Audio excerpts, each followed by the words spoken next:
place you've always been, and you're going round in circles in the world you're living in. And when the tyranny of time's the only truth you've ever known, well then it's time to find a dream to call your own. When the road you're on is rising to your possibility, you can see a new horizon of where you want to be.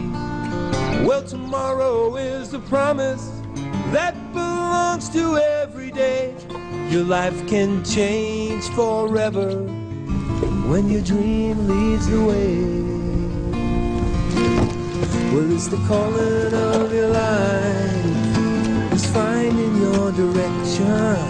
You gotta make a new connection, you gotta find a place to start. Experience the glory of living your own story. It's the calling of your life, it's a journey of the heart.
What would you do right now if you knew you could use your compass to get past any failure?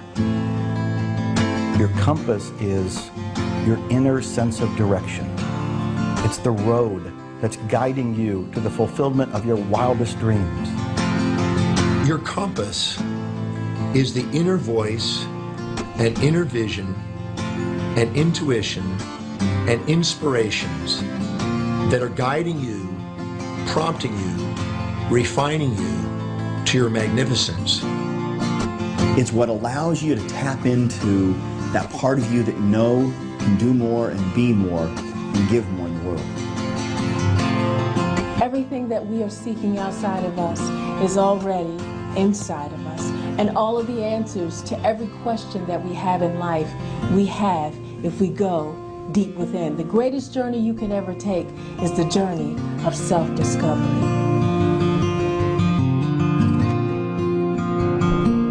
The beginning.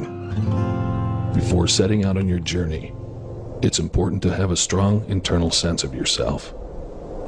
A heart filled with purpose and multiple perspectives to give you clarity of thought as you discover what's possible.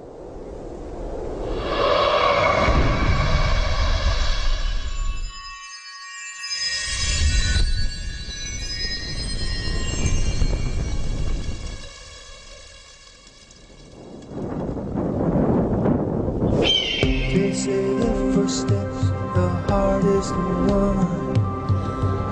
Until you take it, no dream gets done. If you wanna grow, wanna win, you'll never know if you don't begin. You hold the future, it's in your hand.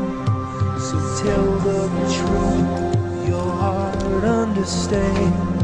Set your course to your own true way. Don't look back at yesterday. Your first step leads to amazing grace. The next one takes you to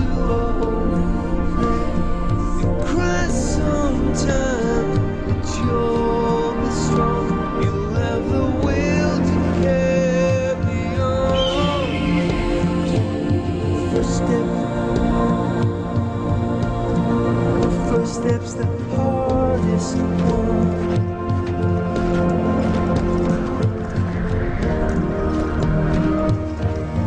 If you're wondering whether now is the time for you to go after your goals and go after your dreams, the answer is absolutely yes. What I encourage people to do is to have inertia, to get things going, and to practice what I call production before perfection, to get things going, to get the inertia going and make things happen. Just trust. It's time for you. You can't wait for the time to be perfect, because the perfect time will never happen. You don't have to wait till you know more, do more, or be more. Your time is now. And so the ongoing realization is that wow, there's only the now, really. And you're either blurred to it or you're seeing it clearly. And when you're seeing it clearly, you'll find yourself knowing what to do. Do it. Do it. Get in the game. One of the things I talk about all the time is that one step in the right direction is worth 100 years of thinking about it. There's an old saying that goes, timing is everything. I say, there is no right time, only missed opportunities. You dream forward and you plan backwards. In other words, you go out to that dream and imagine that you're there already. You have it exactly the way you'd like it to be. And then you sort of, from that position of future, look back and say, all right, what did I have to do to get here? What were the steps? Then you make a pathway, a plan, that then when you get back to now, you have a pathway laid out for you that you can take one step at a time to make that journey manageable. Well, you might be sitting there thinking, well, I don't know if I'm ready to take that first step on my journey. I don't know if I'm ready to begin this adventure. And if that's where you're at, well, you might be in for a rude awakening because you're already on your journey. You see, inaction is still an action. It's just not the type of action that serves you. If you're not willing to risk, you can't grow. And if you can't grow, you cannot become your best. And if you cannot become your best, you can't be happy. And if you can't be happy, then what else is there? This moment is precious. Take advantage of it and go after your dreams. You may get a little scared. You may even have doubts and fears, but guess what? At least you'll be feeling like you're living and you're going after your dreams, and that is what life is all about. The next step is there. It knocks at your inner door. It's what I call the intuitive nudge that's asking you to take inspired action. It's waiting for you. It's probably tickling your soul right now as you watch this. So how do you know what the next step is? You turn within, you pay attention to yourself, and you follow your own inner guidance.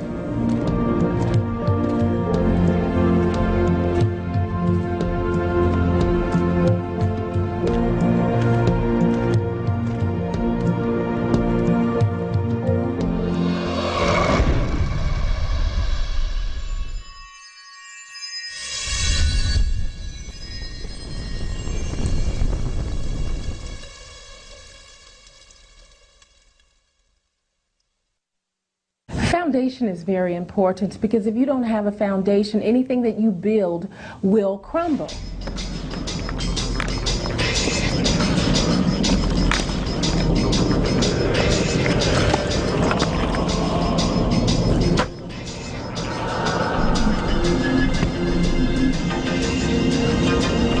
As you're on your personal journey, your personal quest for success, whatever that means to you, I believe that you've got to have a foundation. And that foundation is going to be inherent in your self-esteem. Your self-esteem is what you think to be true about yourself. And the more you believe that you have the skills and the knowledge because you've done the work, the more you can do whatever it is you choose anywhere in the world and have that level of confidence and certainty that each one of us thrives to get.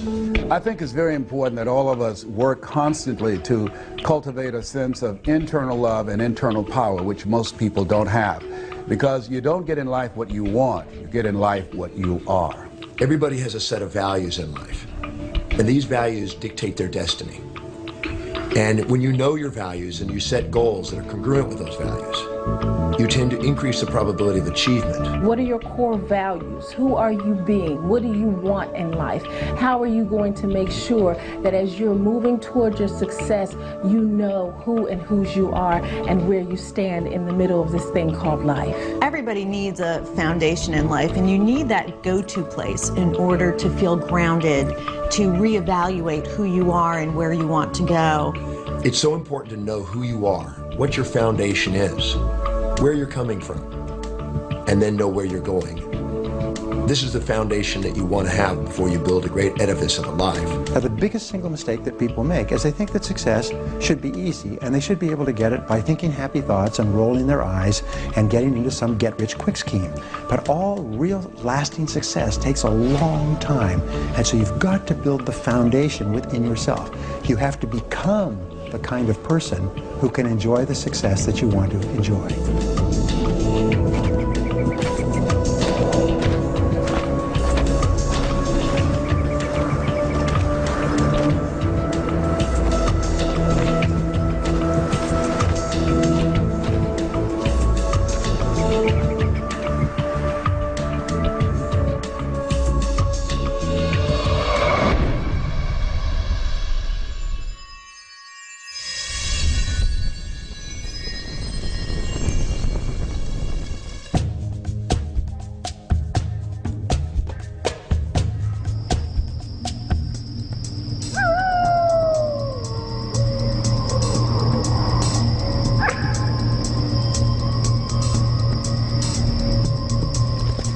So many people change homes often throughout their lives and are in search of that feeling of being at home.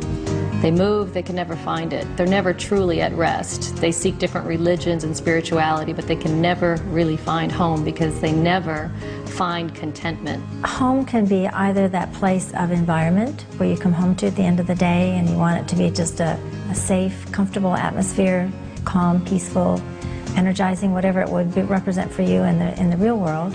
And home is also that place of coming home to self. Your home is an important place to start from. It's your springboard, it's your recuperation area, it's your grounding area, and whatever home is for you. Maybe it's your house, maybe it's your community, maybe it's your family, maybe it's your spiritual altar. You have a home you can always come back to and always springboard from again. That's what you can draw from. That strength from home, you'll be able to go out in the world and find your greatness. When we get into our home, we can find a place of security, a safe haven where we can be ourselves in spite of what is going on in the world around us. So a home, a place of your own, a place that belongs to you, is an essential part of establishing the foundation for motivation and high accomplishment. In design psychology, we say the home is the absolute basis of everything you do. Your surroundings absolutely affect how successful you will be and your progress. And what it is that you're being able to do is based on your surroundings every morning, every night. When you wake up, is it energizing? Is it conducive to your goals? Because what is in your home is reflecting who you are. And what reflects who you are will come along the way with you all the time. Home is essential to your success. You need to have this little safety net, this little nest that you can go to, that you can rest in, that you can recuperate in, that feels safe for you to rebuild your energy and your forces so that you can go back into the world and pursue your dream and follow your compass. The universe is my playground, the world is my home, and every country is another room in the house, and every city is another platform I can share my heart and soul. I really believe that this whole world is my home, and I believe having a foundation of a home that's global allows you to do things across the world.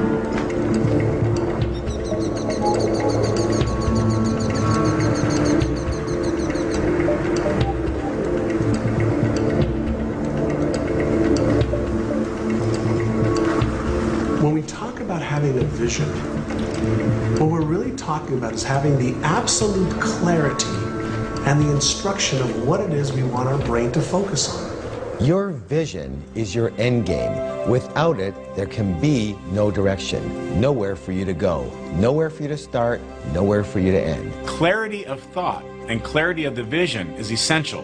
The clearer the picture, the more direct the path to get exactly what you want.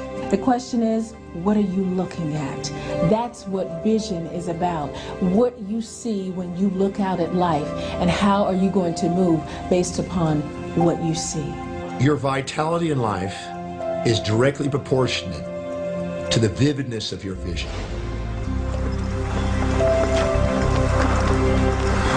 Get extremely clear about your vision.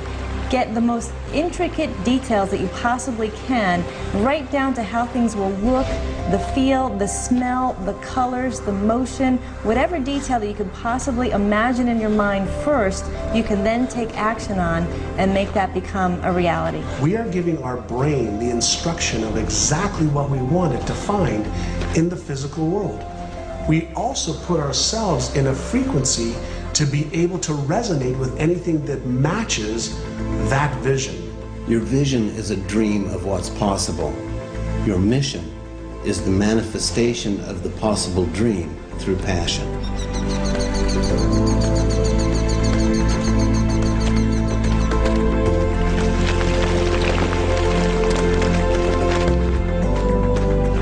Well, visualization is a starting point because there seems to be a one-to-one relationship between how clear you are about what you want and how fast you move toward it and how fast it moves towards you. But it's not enough, because then you have to do the work. Then you have to take the steps. It's good to have a clear idea of the mountaintop, but now you have to hike. Visualization is more of a first step. You visualize what you want, and then when you open your eyes, you take action. The action is what will lead to the completion of the very thing you've been visualizing.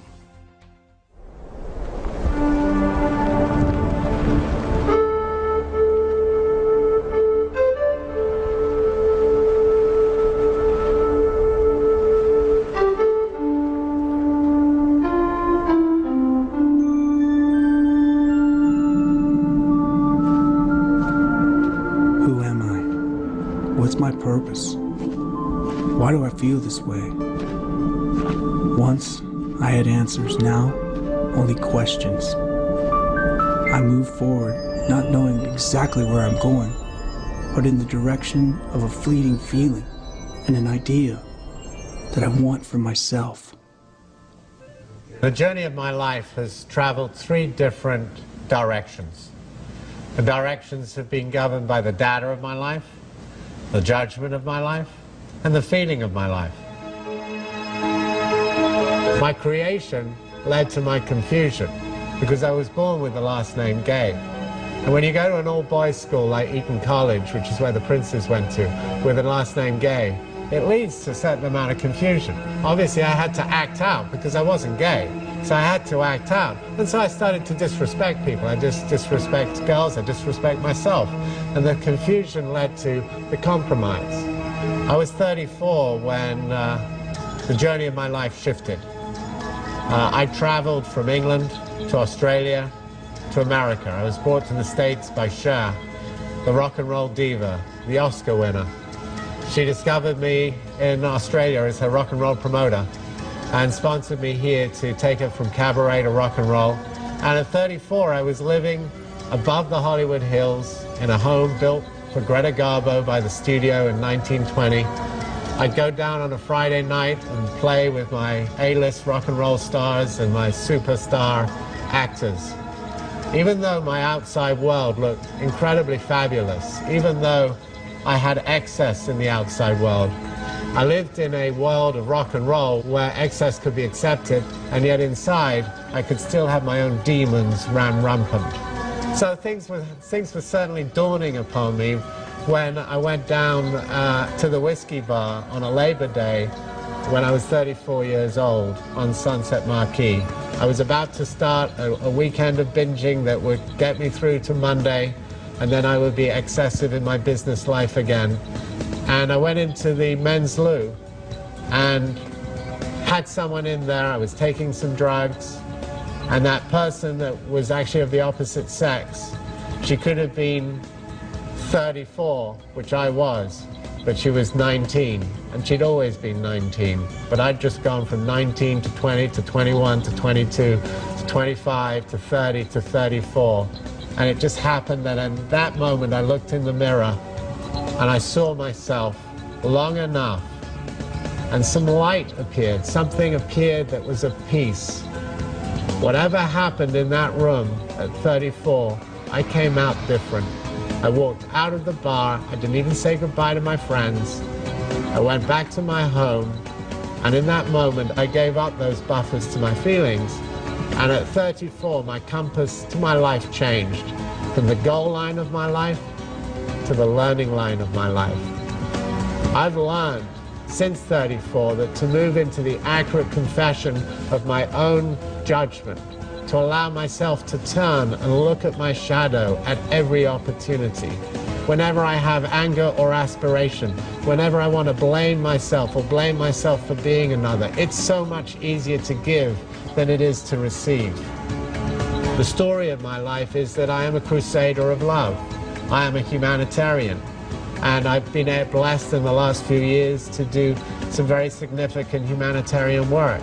Everything that I did through my early youth was proving my worth. I had to do everything I could to prove my own worth, prove it to myself, and therefore live in the light that I thought my father and my family expected of me.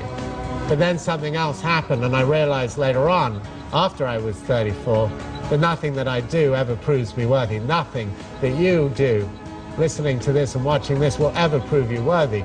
We are worthy simply because we are. I am, and so are you. And now my commitment is to support each and every one of us to be the best we can be. If I buffer your mirror, if I buffer you to bring up your brilliance and not let it stay on the pillow of a new dawn, because you have brilliance, but if I buffer your brilliance to be the best it can be, this is what happens. I buffer you, I buffer you, I buffer you, and I get to see myself more clearly in your beautiful reflection, and then know myself more clearly in the next second of my life. And that's enough for me to know that my compass is on a true and authentic path.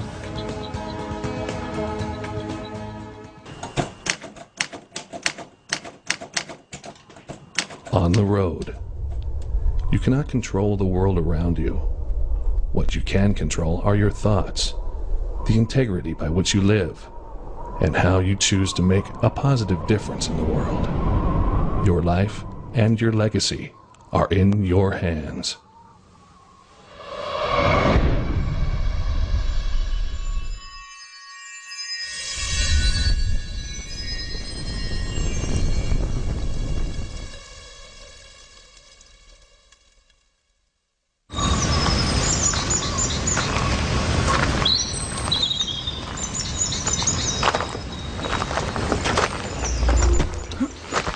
We know when we're living our lives from the inside out, there are things that can happen to us that we cannot control. Things that can catch you on the blind side. And it's a place that you go, perhaps as St. Francis talked about, Lord, grant me the serenity to accept the things that I cannot change. I can't change what has happened. The courage to change the things that I can. I can change how I'm going to respond, and the wisdom to know the difference. Most of us are reacting to the outside circumstances, and we're allowing the outside circumstances to control our thinking, our feelings, and our behaviors. Because if we're just automatically reacting to everything that goes on, then we're really tapping into our more animalistic nature, and we're not thinking about what's in our own best interest. If we give ourselves a moment to pause, then we give ourselves think time to be smart and think about what is really the best approach in that situation. Oftentimes in life, the questions that we ask ourselves immediately after a stimulus will determine the quality of the response that we make. The question you have to ask yourself is, how high of a quality response do you want to produce in life? When is the last time that you made a decision in haste and had the optimal outcome that you truly wanted? What I've learned is when something happens, that's this moment. Pause right here and then respond. When you pause, you're able to see with clarity what your choice is. When you respond at that point, you're coming from a higher state of awareness and a higher state of consciousness. So learn to take a deep breath, pause, and then respond rather than react.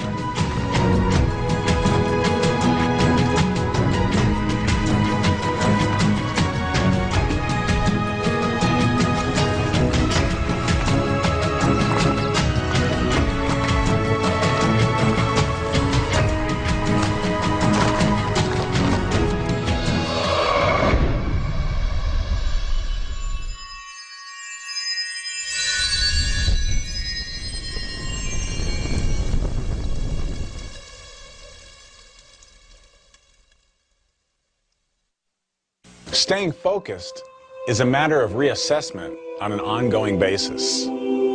Sometimes our path is not a straight line. Most often it is not. So it's about gathering all of the information that you have at that time and figuring out how you will use this information going forward to get exactly what you want. You're going to have a lot of failures, a lot of disappointments, but those are not things to stop you. Those are things that will build your character. And as a result of those things, you will grow through those things and begin to discover some things about yourself that you would not know otherwise. Start seeing the challenge as a part of the quest. When you do that, you can embrace it versus resist it. All you do every single day is you achieve one mini goal that moves you in the direction of something that's important to you. You will have this feeling of forward progress. You will be internally motivated. You will feel excited and positive about yourself. Your self-esteem goes up. You feel like a winner. You have more confidence if you just achieve one little goal at a time. You've got to hold the vision even when you cannot see any tangible results or any of the activity that you're engaged in are working. And through persistence and patience, did I say patience? Yes, patience. You continue to move forward, things will begin to appear. We have to make sure that we are not going through this thing called life malnourished. And unfortunately, we do get in places where we find ourselves mentally, emotionally, and spiritually malnourished. So give yourself what you need to make sure that you can actually deal with what you're growing through. Not going through, but growing through. Listen to something positive every day. Read 10 to 15 pages of something that will help to nourish your system, nourish your spirit, and give you what you need in order to win in the game of life. Especially on the hard days when you're getting thrashed, when life is hard, pause, breathe. It brings your attention into the now.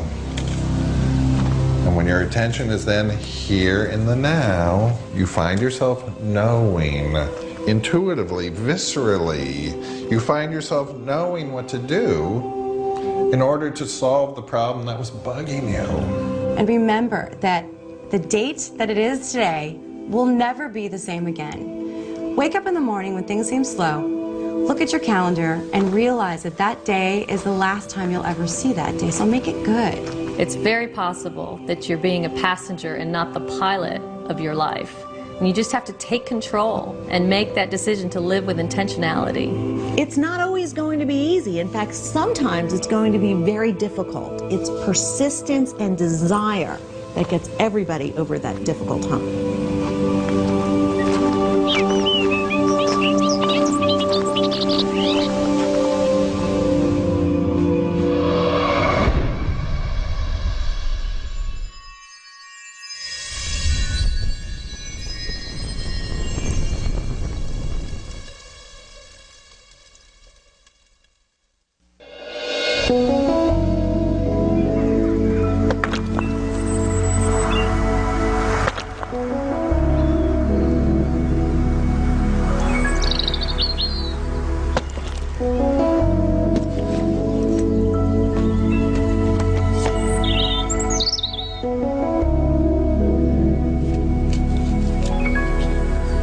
Not a dress rehearsal. This is it. So don't hold back on your ability to give. Find ways to give. Be creative about giving. Get excited about giving. There are people that need you to find a way to give into their life. And I encourage you, as you're giving, understand that he who gives, it shall be given unto him or her. Pressed down, shaken together, running over, shall men and women give into your bosom. And to know that you're making a difference in other people's lives, I don't think that there's a better feeling that you can have to know that somehow either your time or your money is making somebody's life a little bit better. If we all did that, even if you don't have money to give, you can give your time, your energy, your talents, but whatever you give back, you get to keep.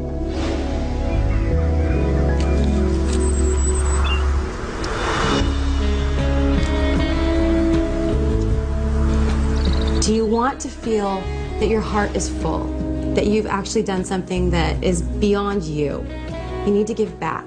The times when you're feeling the lowest, the times when you're feeling the most down, that's the time you need to be giving back, because when you give back from there, it creates a sense of abundance. It creates within you a sense that you have more to give.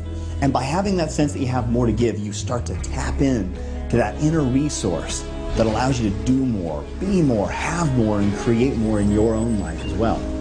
When you start giving, you become part of a community of givers. You start attracting people like you.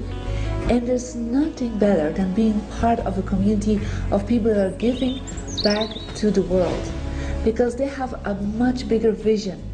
They are here for changing the world in a big way. And when you give back, it gives us a sense of that connectedness. And it's so important because it allows us to know that we're not alone. And I can't stress how important it is to realize that we are all a part of the same quest.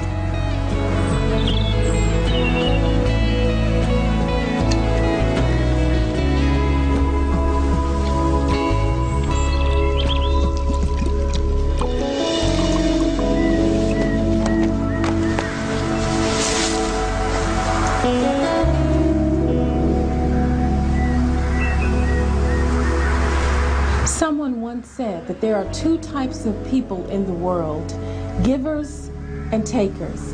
The takers sometimes eat better, but the givers always sleep better.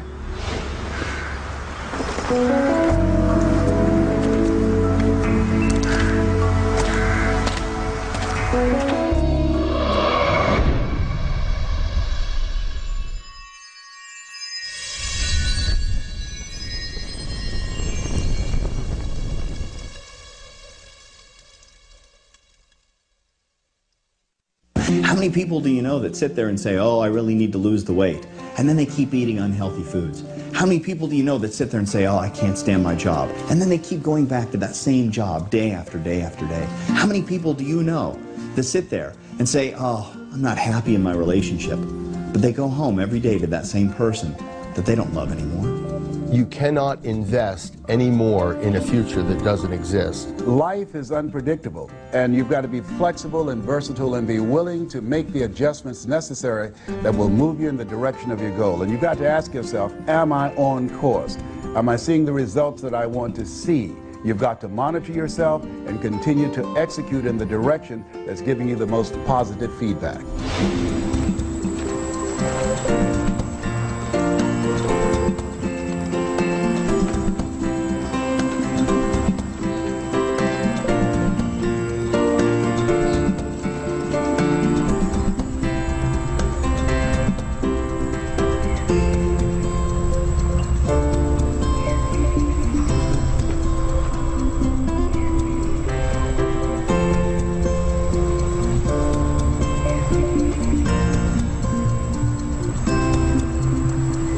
One of the biggest mistakes that people make is heading down the wrong road for far too long. There's no reason for that.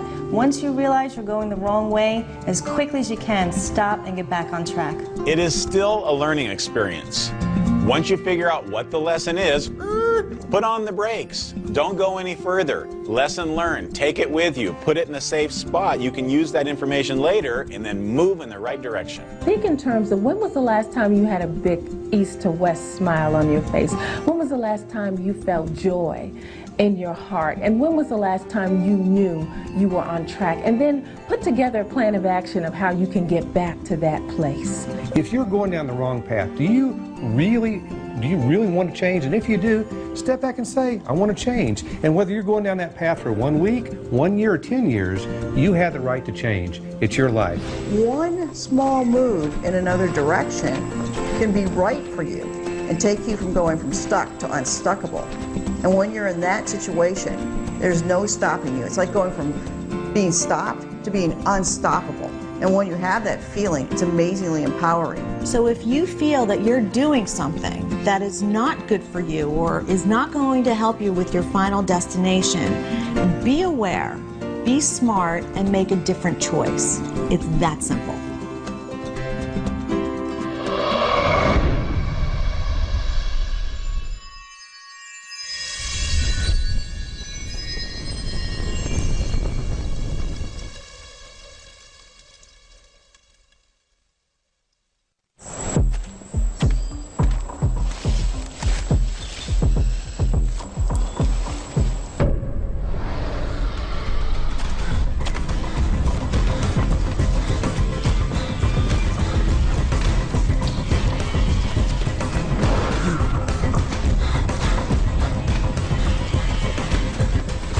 Courage is that place we find within the depths of ourselves where we take an action even if fear is present.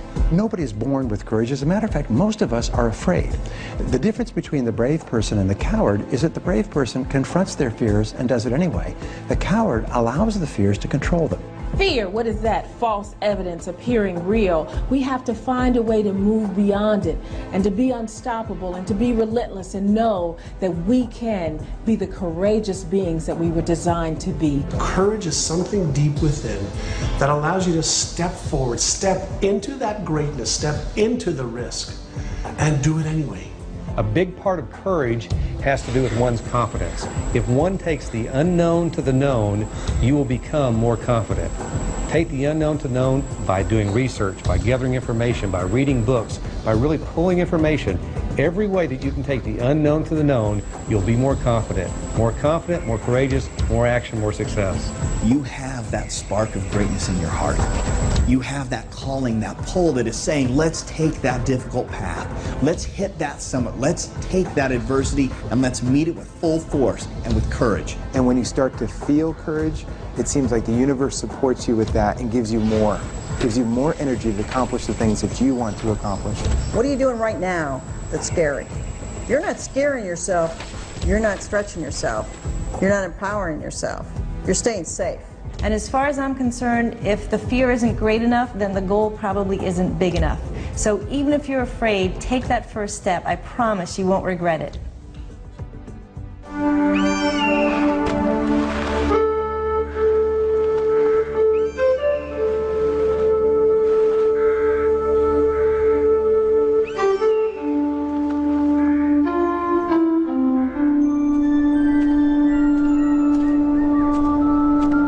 With every step I take, purpose. Every path, opportunity. Every failure, confidence. When I didn't think there would be a tomorrow, there was. I am still learning. I was born in Hong Kong, second daughter of a very traditional Chinese family, which, if you know anything about traditional Chinese families, that's a very bad positioning. My parents were not, especially my mother, was not very happy to get a second daughter. In fact, to put it mildly, she was rather upset about it, to the point that she left me in the hospital for the first 3 days. My birth was followed by the birth of 3 boys, so it really cemented my position as being very unwanted. And from there, I really experienced what one would call being an abused, neglected child. From there, I was blessed to have a grandfather who gave me my name, Hey Li. With that name, I knew that somebody really cared about me and thought I was worth something, that I was going to be destined to be something great. So with that in my internal makeup, I was able to circumvent and escape some of the mental abuse and physical abuse I was experiencing. And life was pretty tough, but not as tough as what I found out at age 11 that my classmate Rebecca had. She and her family of 5 total lived in a room and shared a kitchen and bathroom with 2 more families, and they didn't even have enough to eat. I realized that there were people in life in even much worse shape than I was, and I wanted to make a difference in their lives because it didn't seem fair, it didn't seem just that with 2 working parents that they couldn't feed and clothe the family properly. And so my mission in life, my compass point was to make a positive difference. And with that knowledge, packed up my bags and came to America as a young student, working my way through school, did my undergraduate and graduate degree in 4 years in foods and in nutrition and economics, my master's in economics, so that I could go help make a positive difference in people's life. I stepped forward again, found a job with a company that had the same perspective as I did, and more than that, they were willing to take me as I was, a small immigrant woman of color, and take me and rate me and promote me based on my merits. Great story for me, because having been discriminated on every account by that time, that was a wonderful place to go work, make a difference. And that was May Department Stores International, which is now known as the Macy's Group. I joined them, and as they can say now, the rest is history. I went from there, Vice President of Nike, President of Reebok Apparel Products and Retail Group, and CEO of Veda. And leaving all that to start my own foundation, because I never forgot, whether when I was working as a corporate individual or as a personal life, that my purpose, my compass, was to make a positive difference. So when I was with Reebok, we were able to establish labor standards throughout the world of how our manufacturers would treat their employees.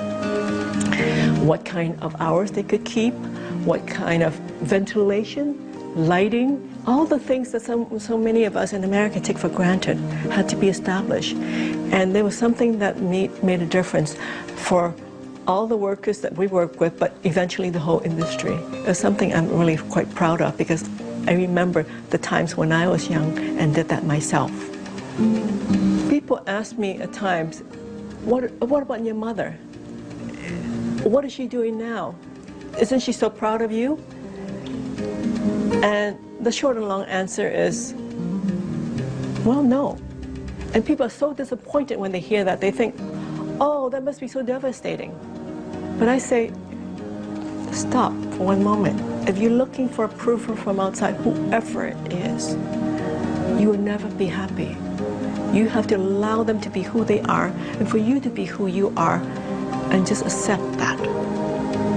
My father died many years ago in a plane crash, but before he died, I felt like we had peace. Even though he never told me in so many words he was proud of me, I know in some level he was. So for me, I'm very at peace with my family, and I appreciate who they are, who they were, and what they've given me, and I'm really very grateful. The one thing I want everybody to know is that you, every one of you, have what it takes to get what you want. It's inside of you. Just go back inside. Don't listen to the tapes from outside, from everybody else telling you what to do, what to love, who to date, what job to have, what car to drive. You know what it is that you need. Go back to your inner wisdom. Listen to your voice, the voice that has been silenced by all this outside tapes. When you get back to that point, find out what is your compass point, and from there, you will live the life that you are born to live. And I promise you, you will find the peace and happiness you're after.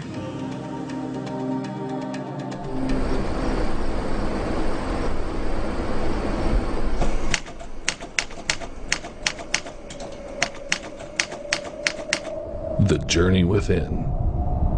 Perhaps the greatest journey you can take is the journey into the hidden treasures of your mind and the eternal wisdom of your heart.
The greatest breakthrough discovery in human potential is that you become what you think about most of the time. The second greatest discovery is that you become what you say to yourself most of the time as well.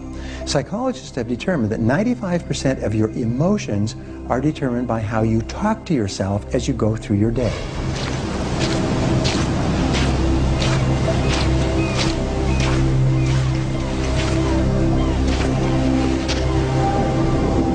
What am I gonna do? Live on this beach forever? I should be moving on. I had plans. If only I was smarter, better. You're never gonna make it. You're not good enough. You're never gonna make it. I should just give up. You're not smart. Give up. You're not good enough. What we say to ourselves has a huge impact on our success. And I ask you to really think about how aware are you of your own self-talk? Are you encouraging you to go forward? Or are you discouraging yourself? We all have a problem with negative self-talk. One of the ways to alleviate that problem is that when you hear disempowering voices come through your head, simply say thank you for sharing and put your attention on a much more empowering thought form. MIT did a study, and the study indicated if I tell you you can't do something, someone else has to come along 17 times to say you can do it, you can do it, you can do it, to overcome that one time. That's why we have to really train our minds to serve us, because we have a mind, but most people go through life allowing their mind to rule them. So pay attention to how you speak to yourself throughout the day. And when you find yourself saying negative thoughts, turn it around and say things like, I'm strong, I'm confident, I'm unstoppable. That will move you much closer towards the direction of your compass. Because it's so easy to get caught up in self-attacking negative thoughts. I mean, our brains are really good at that. So sometimes a positive affirmation can help us to feel better. And I think that's really the key. Affirmations are a great tool to help you reprogram your mind, to help you reprogram the subconscious mind, which is responsible for what you think about yourself, what you think about, and what you do. You're never gonna make it. You're not good enough. You're never gonna make it. You should just give up. You're not smart enough. Give up. You're not good enough. No. I won't give up. I will carry on. I am strong. I am smart.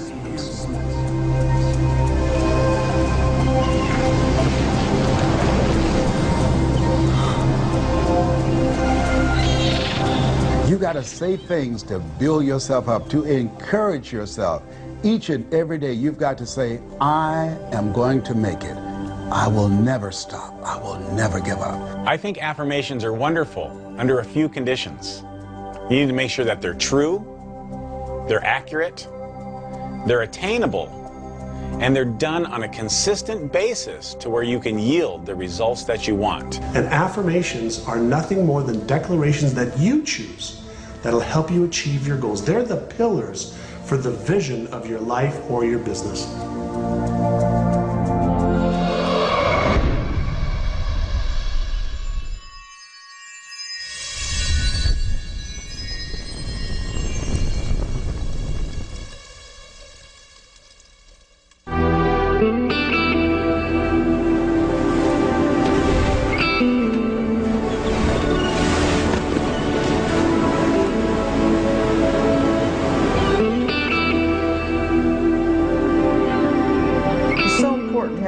Compass, because when you have your own compass, it's being true to who you really are.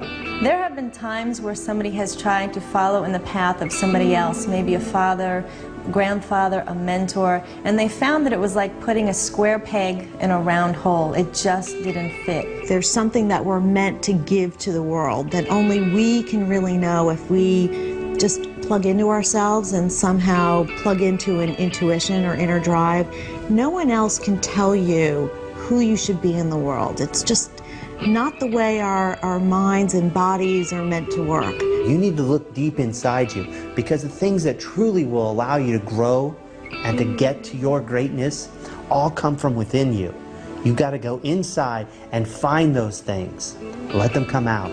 Only you know exactly what you want in your life and how you want to get it. And therefore, relying on others may not get you to the final destination that you perceive. And the reality is, if we utilize someone else's compass, we can find ourselves lost. We can find ourselves on a dead-end road. We can find ourselves in the midst of a war zone that had nothing to do with us. That would be a total waste. I mean, to actually go through your entire life and not have lived it. If you're so busy trying to use someone else's compass, live their life, live what expectations are from the outside, you might find that your life was really worth living. You have to follow your own inner compass because that's the piece of the puzzle that helps make the whole world come together. I have my piece of the puzzle, you have your piece of the puzzle. They're different, but when we put them together, it makes this beautiful whole that can't be done unless you follow your own inner compass.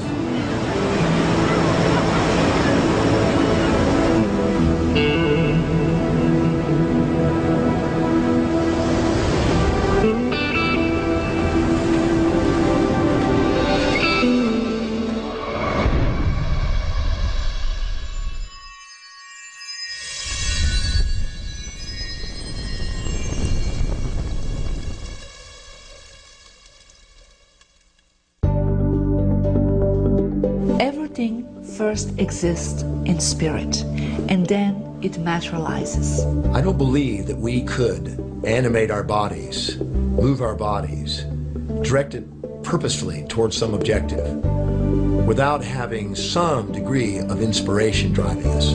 Every second, 10 million of my cells are dying off, and 10 million new ones are being created. Every second, 100,000 reactions are happening in every cell of my body. That's 10,000 quadrillion things happening in my body without me thinking about it. That's the spiritual side of my being. That's the intelligence that gives me and you life.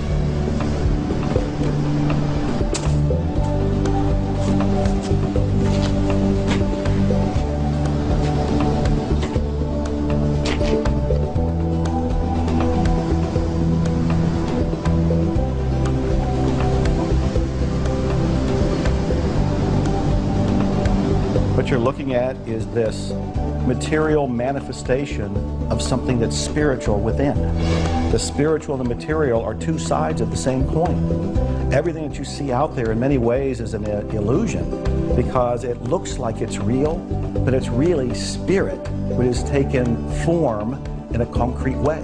Listen, we can't control everything that happens in our lives, but with spirituality, sometimes we get a sense that sometimes things don't always happen in our time frame, in the way that we want to have happen, but it doesn't mean that it won't happen for us. So being in touch with a spiritualism helps give perspective that it's not only about us, that there is a bigger picture out there, and I really think it helps us with achieving our overall goals. Spirituality reveals that we are connected to everything that exists on this planet.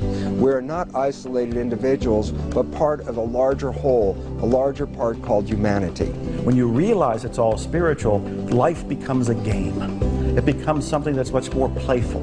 The stress is removed. You still go for things, you still have bumps in the road, but you realize that it's a spiritual journey. And I don't think that you can learn it or discover it for you until you're ready.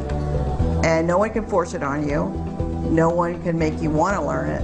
But when you embrace the concepts and you embrace the idea, you will become more of a whole person than you ever imagined you could possibly be. But once you get connected to the spiritual part of yourself, the spiritual part of your being, you understand that you do not have to look at the circumstances and the situations in your life and feel as if that's it. Understanding that you are a spiritual being who has come here to have a human experience.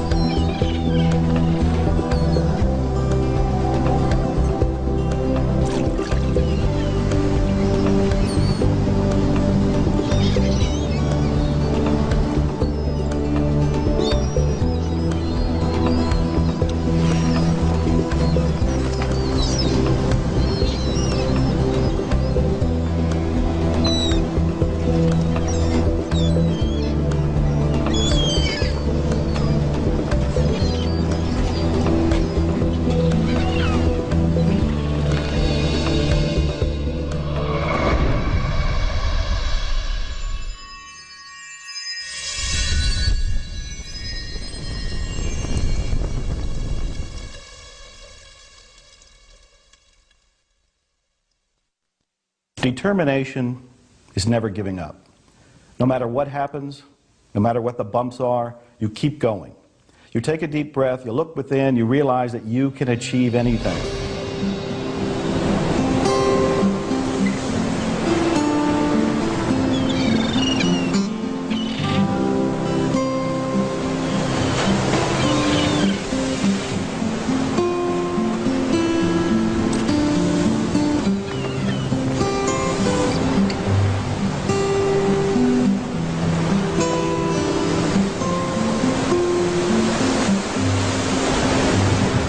People who have no determination at all, they just lack complete focus and desire. They kind of stagnate in mediocrity. Without determination, you don't have any fuel for your dreams. Great things don't happen to people who give up. Great things happen to those who stick with it. When things get tough, remember what it is you're really looking for, what you're going for, and you'll get past it. And also remember who you are. Come from that sense of identity and sense of self, because then you know that you're moving on your own pathway, and that creates a stick-to-itiveness. Determination is something that'll keep you going no matter what. If you are serious about achieving your goals, if you really want your life to be a masterpiece, determination is going to change your life. Make a decision, stick to that decision, and have the relentless pursuit until you achieve that goal and dream. You will never be able to taste the sweet flavor of success until you are willing to endure the bitter taste of failure. Ladies and gentlemen, when you are in life, you will taste failure, and it will not taste good. It will be bitter, and you have to move forward, get up off the canvas of life, and understand that giving up is not an option. Persistence is your measure of your belief in yourself and your ability to succeed. And every time you persist in the face of disappointment, you become stronger, you believe in yourself more, you develop greater self-discipline, you develop greater confidence, and eventually you reach the point where you become unstoppable.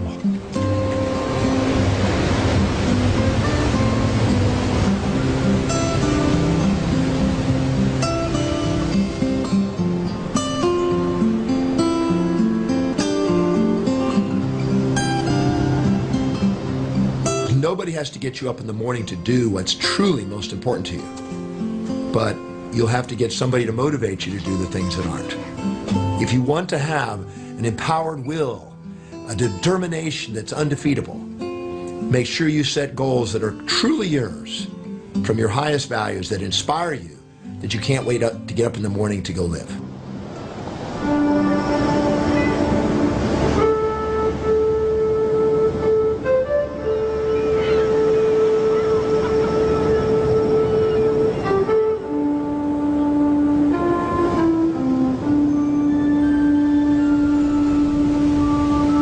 I've made one of my greatest discoveries, peace. It was buried deep within me, and now I can finally see. I see the road ahead, and for the first time in a long time, I can see myself. My life was not meant to be spent inside a cubicle, so I made a decision right then and there to follow my dreams, to find something that I'm passionate about, and to chase that career of adventure. I'm originally from Texas and then grew up in Virginia and ultimately St. Louis. And ever since I was a kid, I was always getting into trouble outdoors, running around, playing with snakes, running through the creeks, digging in the mud, and just loved being outside. I would leave in the morning, I would come back at night for dinner, and that's what I would do every day. And that led to really enjoying and loving being in the Boy Scouts. Looking back, I see what a huge impact the Boy Scouts and becoming an Eagle Scout had on me.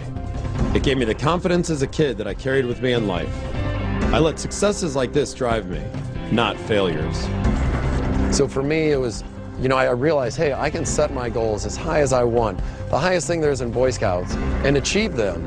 And from there, it just led, in life, I've always tried to set high goals and go about achieving them. So Boy Scouts to me was a very instrumental part, a huge stepping stone to my life and the future ahead. In high school, my focus was on academics and sports. I played football and loved every minute of it. Then, when it was time to go to college, I decided to narrow that focus and major in business because I thought that would give me the most options outside of school. After graduating college from SMU with my 2 degrees, I decided to pursue a career in the internet industry. The internet was booming, it was so exciting, there was so much going on, and I thought it was the next stepping stone for me because I love the outdoors, I love adventure and all the challenges that come with that, so I thought this career would be a replacement for all of that. It's not that I didn't like my office job, but I didn't love it either, and I wanted to feel passionate about what I did. I wanted to feel the way I felt when I'd summit mountains or swim with sharks. So I had to figure out how I could make that my career. And then totally out of the blue, an opportunity came about to be on the show Survivor. And it came about a month later. I'm stuck on an island in Panama, not knowing what's going on, but realizing that when every single thing was stripped away, money, anything material, everything taken away, I was as happy as I've ever been. Just living off the land, catching food, you know, playing this challenging game, but at the same time very strategic. So I was using a lot of the things I learned, a lot of the skills as an Eagle Scout definitely came into play. And then that show ended and I went back to my regular job. Then I really started thinking, my biggest passions in life are outdoors, adventure activities, and challenges for myself, both physically and mentally. My compass really moved me. When I got back from Survivor, I went back to my job, and while I was happy in my job, I was being challenged, and it was a great career path that I was on. It just wasn't really my passion. I wasn't running out and telling people, oh, listen to my new project, listen about this and that. So I started looking for something else, and my compass really changed when I started to go into adventure travel and when I started a production company. And I started not loving what I did, but doing what I loved. And that was the biggest change in my life. And now I'm doing every single thing that I would be doing in my spare time as part of my job, and it's unbelievable.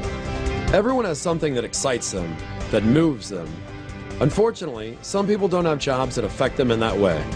I know change may seem intimidating, but it's essential in life, and all of us have what it takes to make these changes that will make us the happiest we can be.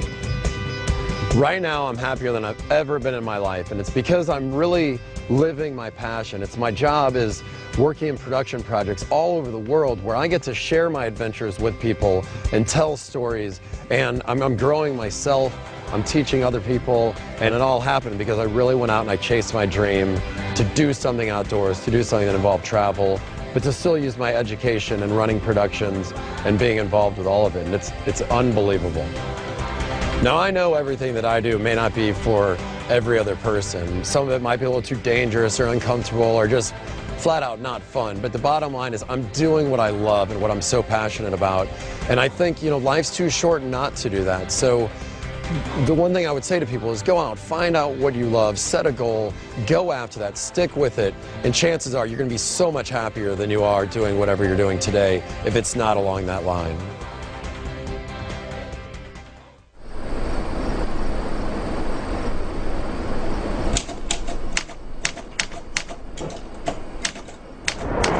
Tomorrow.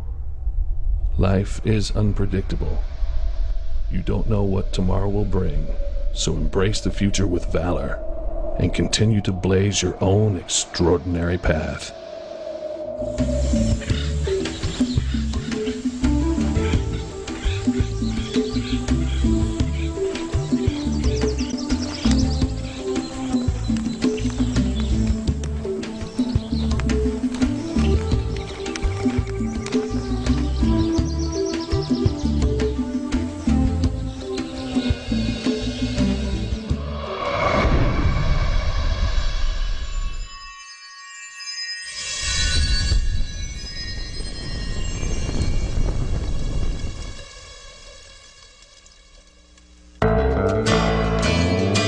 The needle on your compass is always adjusting to find out what's exactly right for you.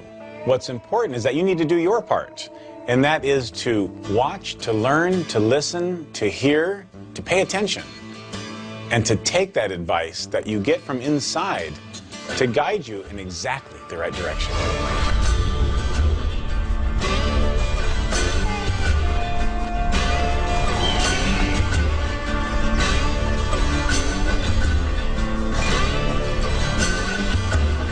There are going to be setbacks, disappointments, modifications, delays, sickness, deaths. There will be challenges.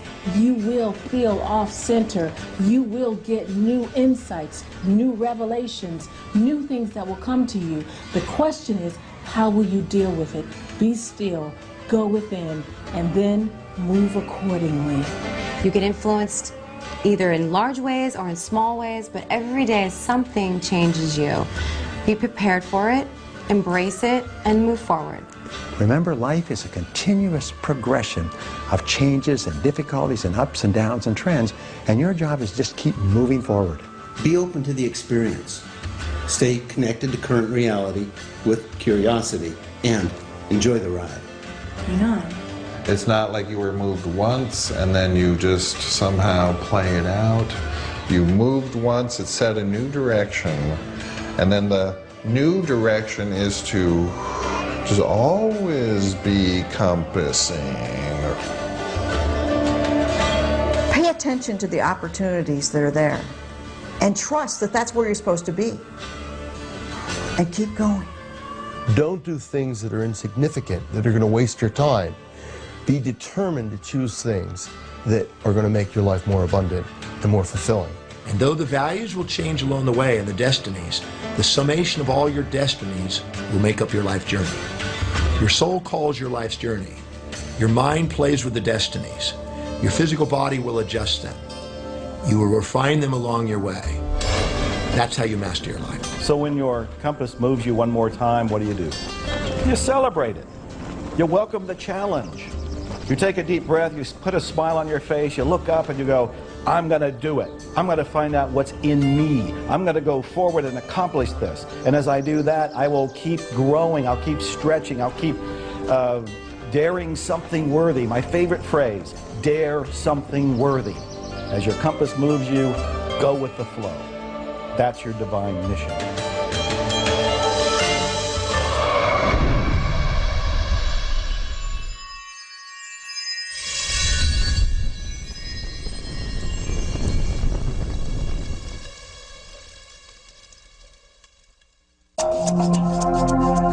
Gratitude is one of the most important emotions that we can hold in our life because it recognizes that we are living in harmony with the universe and accepting what the universe has to offer, and in this way the universe provides us more of the same.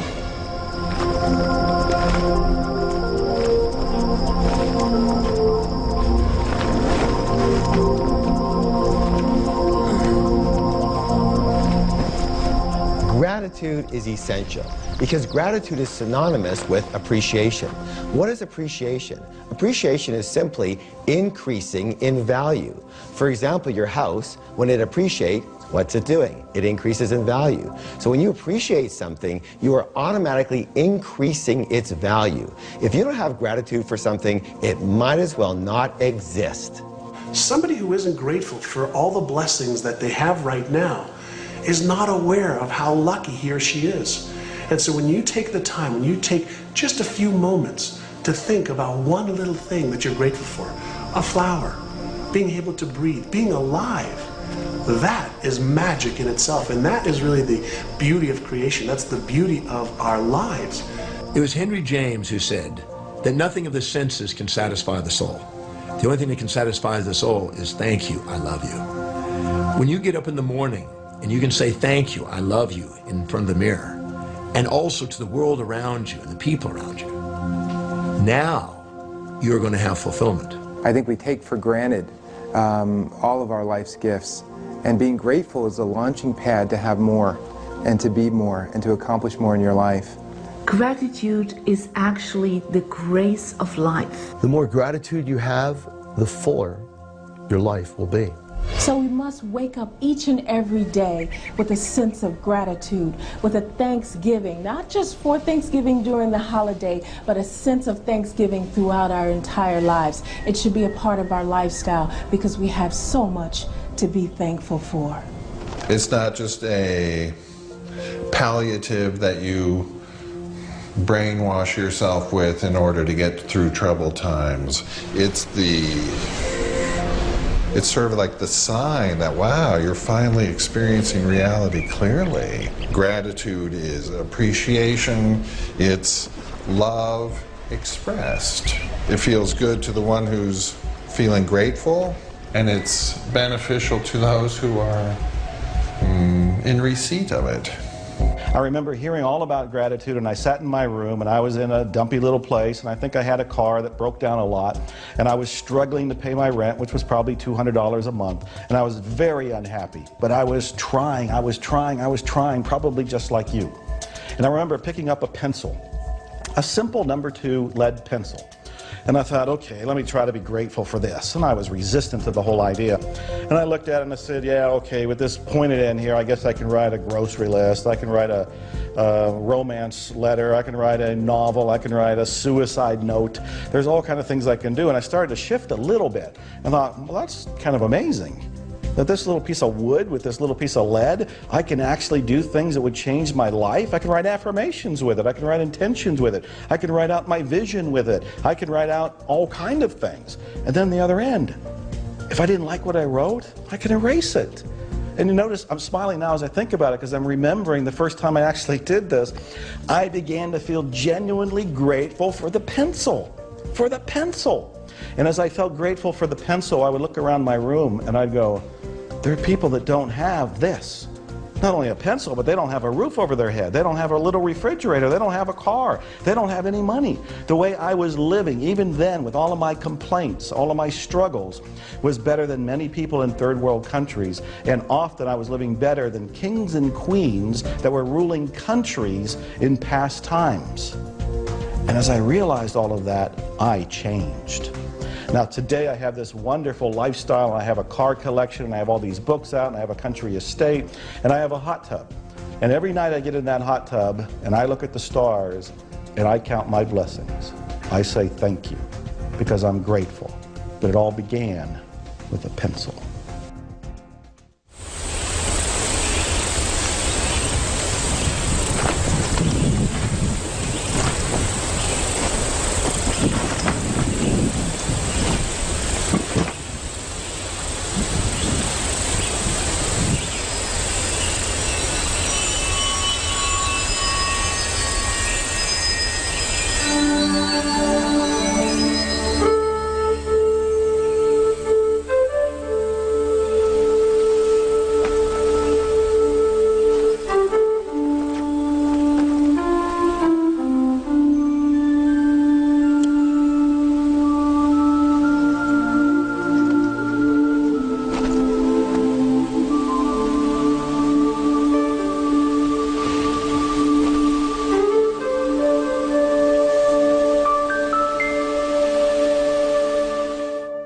In April of 2005, I woke up in the morning with what I thought was a bad case of the flu, and Carol, who was just my girlfriend then, insisted that I go to the hospital, and I went to the hospital, and they didn't know what was wrong with me, and when I woke up 3 weeks later, I was in a different hospital and had no hands and no feet.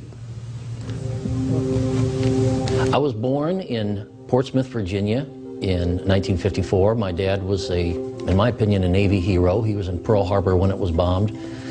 And I was raised the first 3 years of my life in Washington, D.C., moved to Chicago when my dad was stationed in the Navy base, the Great Lakes Navy base. And then because of the health of my mother, who was a rheumatoid arthritic, we moved to Arizona in 1959 to keep her on her feet, and she stayed on her feet for another 30 years after that, so that was a good choice. In 1985, I was in my backyard and I was shot in the back by a little boy that was playing with his dad's rifle, and he was shooting at his back fence, and I was on the other side. And the bullet went through the fence and hit me in the side, and it shattered my spleen and entered my backbone. But that happened in 1985, and because I had no spleen, then 20 years later, in April of 2005, I contacted an illness that caused my amputations. Jeff was in a coma in the hospital, and everyone was telling me, all the medical professionals were telling me that he was going to die, that he wasn't going to make it. And I had accepted that as a very likely fact, but They wanted me to sign a DNR, and I couldn't do that. I just knew that Jeff wouldn't want me to do that. I went outside. I was a smoker at the time, and I went outside and sat on my smoking bench, and one of the nurses had given me a bookmark, and on this bookmark there was a poem that says, "Don't give up." And I read it, and it moved me, but I put it in my purse and went out for a cigarette, reached in for a cigarette, and every time I reached in my purse, I came out with the bookmark. And I kept looking at it and putting it away, and then I realized that that was it. I had to just not give up. Now you have to understand that every medical professional at that time was coming on down on her pretty hard. Let this man go. His life is not worth saving at this point. I don't even think we can save his life, even if we tried. And she was the one that said, no, you are going to do everything you possibly can. When the surgeon came in and looked at Jeff and said, he looked at him for maybe 10 seconds, and then he turned and walked out of the room saying, I'm not going to do it. I ran after him, grabbed him by the shoulder and turned him around and said, you have to do it. Someone has to do it. And he said, no, he'll die on the table. I'm not going to do it. And I said, he'll either die on the table or he'll die right there in the room. He has to have the surgery. He can't live without it. He said he's going to wake up with no hands and no feet and hate you forever. And I said, so be it. And I hate this woman so much that on June 11th, 2005, just barely over 2 months after this happened to me, while I was still in the hospital, I asked this woman to marry me. And we were married by the hospital clergy in room 105 in telemetry, in the same hospital in which the amputations happened. When I had woken up and realized that I had no hands and feet, I was really inundated with visitors, colleagues, ex-students from years back that I didn't even remember. But I remember one of the department heads that I had came in and he said to me, Jeff, you're at a crossroads right now. You can either lay there and feel sorry for yourself, or you can use this as a springboard to go out and change lives. It was a wonderful, positive thing to say. And I can remember while I was awake, my principal had called me up several times. And he called and talked to me on the phone, told me about the wonderful things that were happening at the high school where I was teaching. But he always finished up the conversation with, can you give me some sort of timeline for when you're going to be back in the classroom? When all the medical professionals were asking me to apply for Social Security and go on disability, and he didn't give me that option. Every conversation ended up with, I need to know when you're going to be back in the classroom. And less than 8 months later, I was sitting in his office getting ready to start teaching again full-time in January. I will never, ever believe that God did this to me. But I do believe in my heart that God kept me around for a reason. Something that I really live my life by now is I'm not going to let the things that I can't do get in the way of the things that I can do. And there's a lot of things I can't do, but there's a lot of wonderful people out there that have helped me through this. A lot of new wonderful people that I've met, and a lot of wonderful people that I've yet to meet. And life it's wonderful. One thing I would like to leave you with, I always remember from The Music Man, when Professor Harold Hill was waiting for Marion the librarian to come meet him at the footbridge. And she came down and she said, I almost didn't come. I think we should do this tomorrow. And he said, oh, Miss Marion, if you pile up enough tomorrows, all you'll find is a bunch of empty yesterdays. And for those of you that have anything wrong with you at all, whether it be an amputation, whether it be a loved one you lost, any crisis in your life, don't start piling up empty yesterdays. Get up and live, because you get one get-go in this world, and that's it.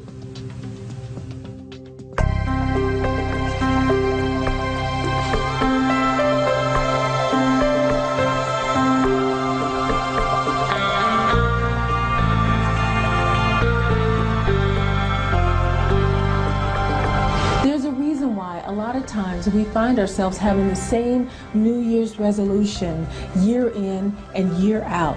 And that is because until you get a new you, you will never have a new year. I'll repeat that. Until you get a new you, you will never have a new year. So I encourage people to get in tune with themselves and to find a way to get to that great self that they know is buried down deep inside of them. And it takes time. It's a process. It doesn't happen overnight. The reality is we live in a society where we're standing in front of the microwave patting our feet, and we want everything like yesterday. But success is a process. So be patient and know that your time will come. What would you do if you knew you couldn't fail? That's when you use your compass. That's when you trust that your compass is there to guide you and you go for it. It is extremely powerful to set your own compass. Be true to your own highest values. Be clear on your own inspirations and vision.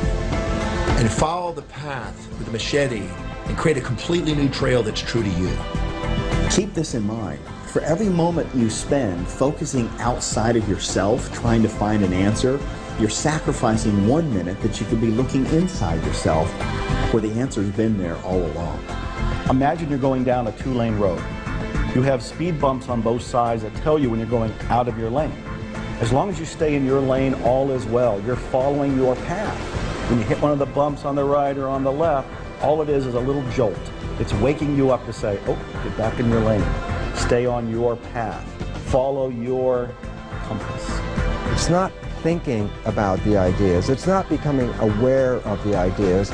The most important part of our life is actually putting the ideas into play and using them to run our lives. That makes all the difference in the world. How many opportunities are you missing that are right there, right in your backyard, that you're not acting upon? Listen to your intuition, what is called the still inner voice. That little voice that will always guide you to do the right thing for you. Never go against your intuition.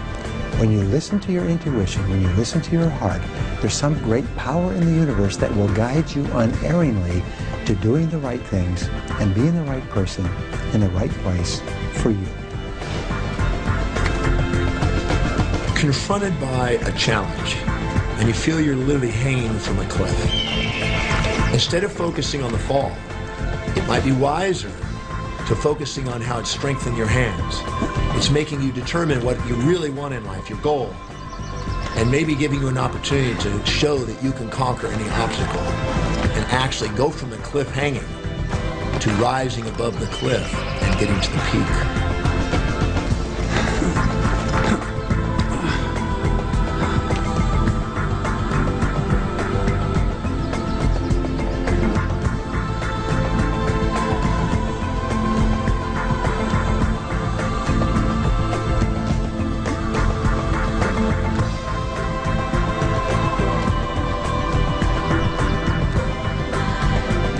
Life is alive, and when you get into the flow of the movement, it'll feel like you come to life. It'll feel like you come to life once again. So remember, every time the sun touches your face, you can understand and know that you are special.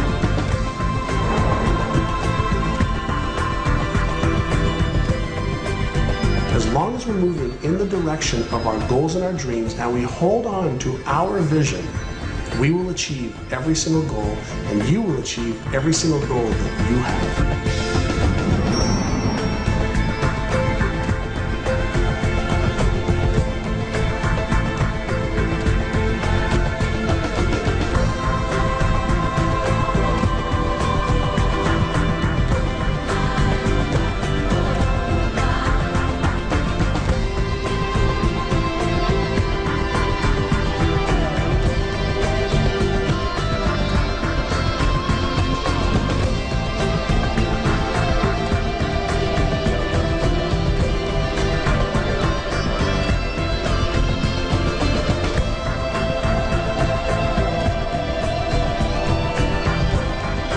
The sun rises over a new world. We still hurt sometimes.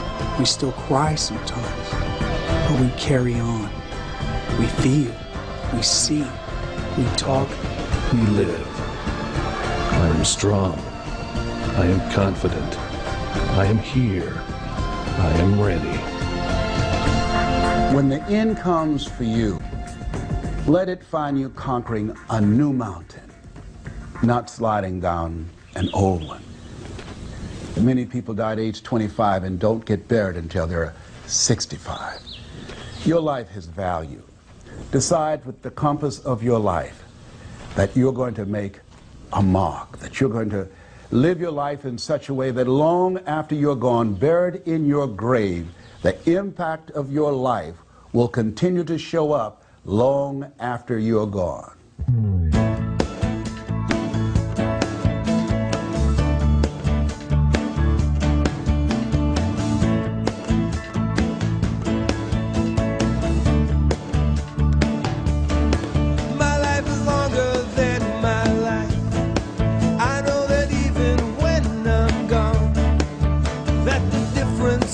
I made, well, we'll carry on and on. I'll leave my footprints in the sand. No tide can ever wash them away. Well, tomorrow is the only truth. I've said goodbye to yesterday. Well, my playground is the universe. The earth is where I live.